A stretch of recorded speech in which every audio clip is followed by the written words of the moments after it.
aula que você vai assistir a seguir faz parte do curso online Teologia de Umbanda ministrado por Pai Rodrigo Queiroz na Umbanda EAD. Você pode assistir o curso completo fazendo a sua matrícula na nossa plataforma. O estudo conta com mais de 60 aulas que explicam no detalhinho quem são os orixás, caboclos, pretos velhos, exus e pombagiras, quais os fundamentos dos rituais e magias na Umbanda, qual a origem da religião e muito mais. Nesse vídeo você encontra um desconto promocional de 10% usando o cupom AULA10. Matricule-se clicando no link que está aqui na descrição do vídeo ou apontando a câmera do seu celular para o QR Code que está aparecendo na tela. Boa aula e eu te espero do lado de cá!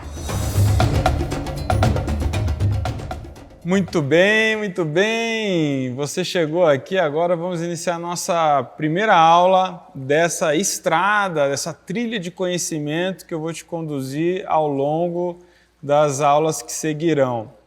E não podia ser diferente, né? A gente fica pensando sempre qual é a melhor forma de começar uma estrutura de um ensino como esse, e começar do começo é o primeiro contato com um lugar onde acontece a Umbanda. E onde acontece a Umbanda? No terreiro, no ilê, na tenda, na choupana, né? No centro. Muitos nomes para a mesma coisa, estruturas peculiares para a mesma coisa, para o mesmo ambiente. E é disso que eu quero falar aqui com você nesse nosso primeiro momento dessa estrada que vamos percorrer juntos.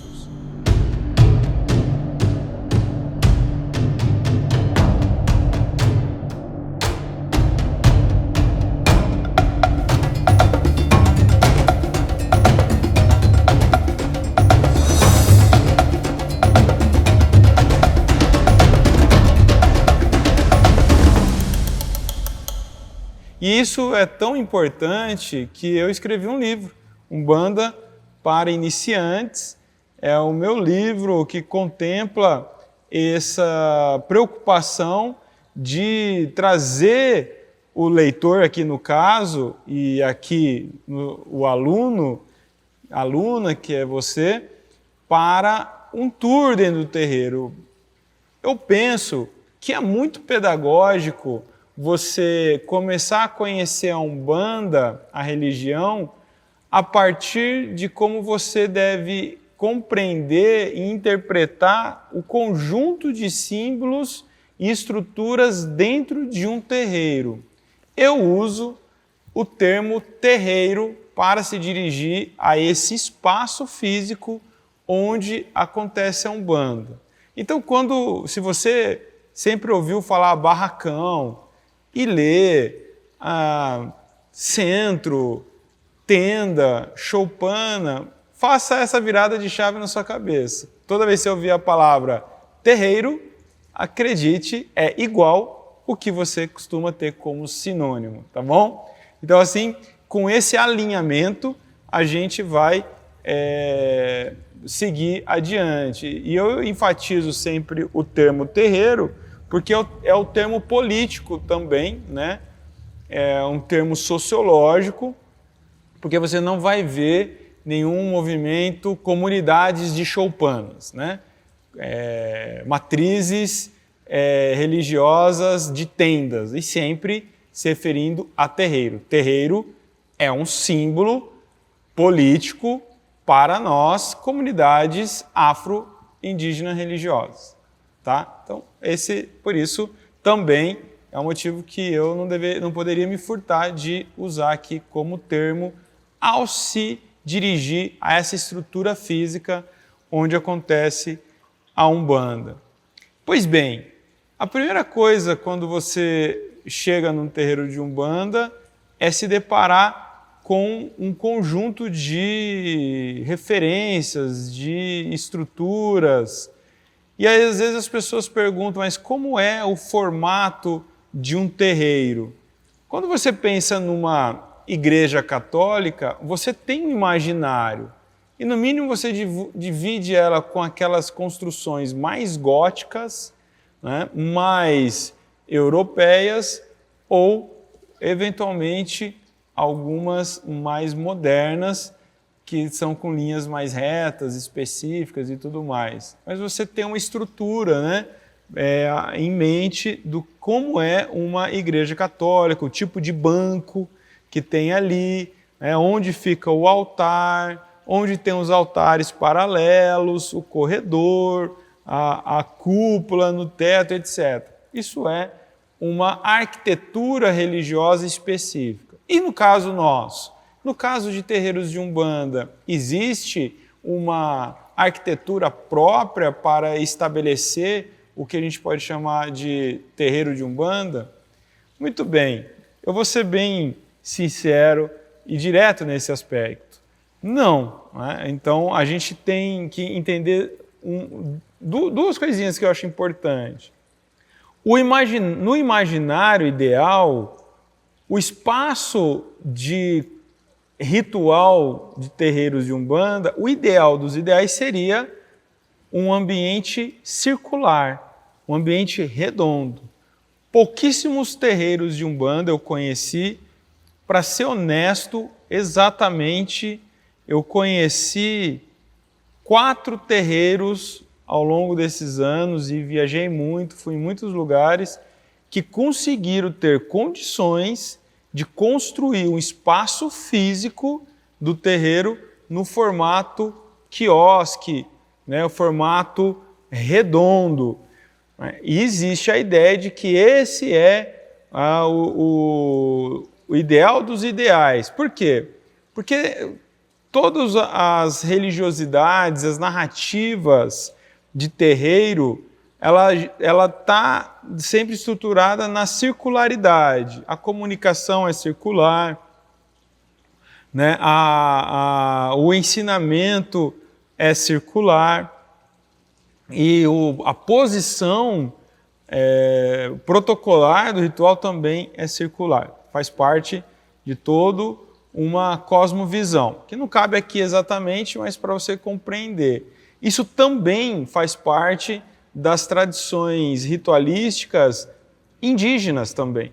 Então não podia ser diferente. Agora, como o Brasil estruturou as divisões territoriais, eu estou aqui numa região, interior de São Paulo, que a urbanização divide as quadras, sempre um quadradinho, você consegue dar a volta certinha, e os lotes estão ali sempre de forma retangular. Então não haveria como fazer com facilidade estruturas que coubessem o número de pessoas ideal de forma circular. Eu penso aqui no meu espaço, por exemplo, que você vai ver bastante nessa aula, se fosse para fazer o espaço proporcional no formato circular, eu precisaria de 3 vezes o retângulo que a gente tem, para conseguir fazer a circunferência de modo que ela pudesse abrigar esse número de pessoas com a mobilidade necessária.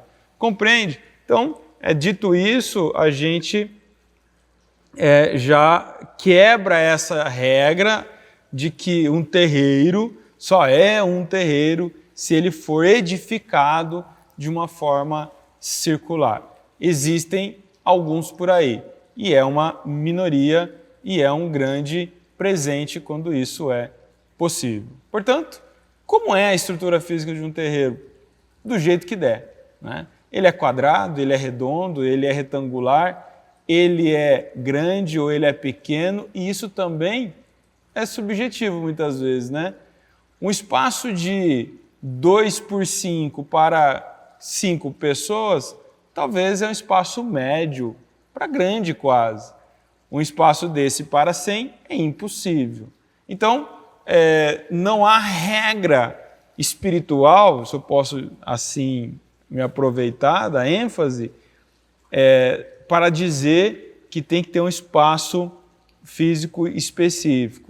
E por que eu estou dando tanta ênfase nisso? Porque se você começar a estudar história da religião, você vai descobrir que no passado, lá pela década de 50, 60, a Federação Umbandista do Estado de São Paulo tinha como regra chancelar terreiros, só podia ser autorizados o funcionamento se seguisse um croquis específico.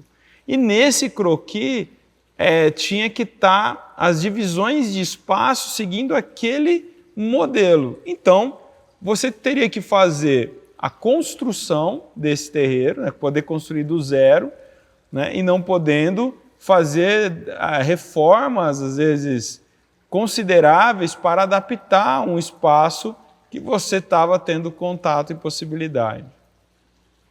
Esse croquis, ele consistia basicamente em delimitar fisicamente o espaço onde fica os visitantes, onde fica a corrente mediúnica, onde fica o altar, onde fica os vestiários, banheiro, trunqueira.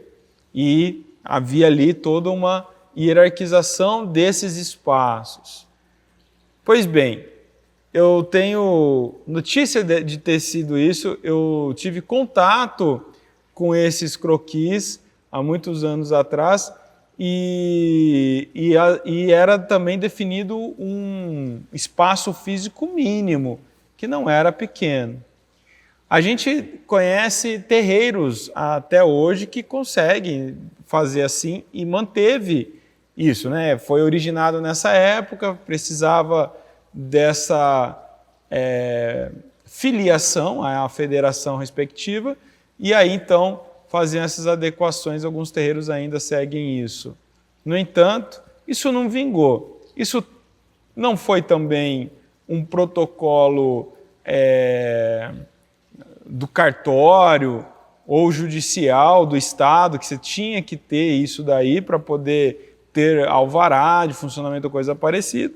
Então, se já não bastasse não ter essa regra, também não ter uma regra espiritual para isso, e era uma coisa muito isolada de um capricho daquela federação à época, né?